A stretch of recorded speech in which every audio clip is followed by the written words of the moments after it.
Jajpur जिलार Dasharathpur block पाल्टपुर panchayat जो पंचायत विषय रे खबर कागज रे एवं समस्त मीडिया रे बाहरी थिला जे से पंचायत रे कैंसर रोगी एवं किडनी रोगी का संख्या बढ़ुची तार कारण होउची भूतल जल दूषित होईची एवं सेठी अन्य कोनोसी पीवा पानी सोर्स नाही जेते ट्यूबवेल खोला जाईची सबु ट्यूबवेल पानी दूषित होईची राज्य वर्तमान पीवा पानी एत उद्वेग प्रकाश होती आप बर्तमान जब खरा दिन आसूची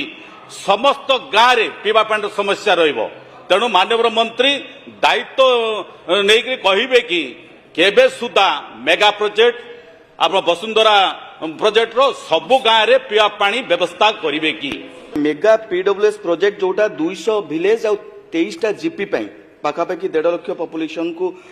ये बेनिफिट हवापाई आपन देथिले एबे भी सुधा जो संस्था नहीं से काम करने को आपन जो कथा कहउछु आमे ताको बारंबार फॉलो करूछु स्टिल देन मु चाहूची आपन एई भली संस्था जो माने काम करू नांती आपन टिके तुरंत पदक्षेप ता ऊपर नियंतु तांको ऊपर कार्यानुष्ठान नियंतु जे से काम को केमिति त्वरित करबा पई और शीघ्र करबा पई मो गत 24 वर्ष भितरे से माने 26,000 ट्यूबवेल देथिले आमे गुटे वर्ष रे 26,000 ट्यूबवेल दे एटा होची ए विषय होची ए सरकार रो अचीवमेंट।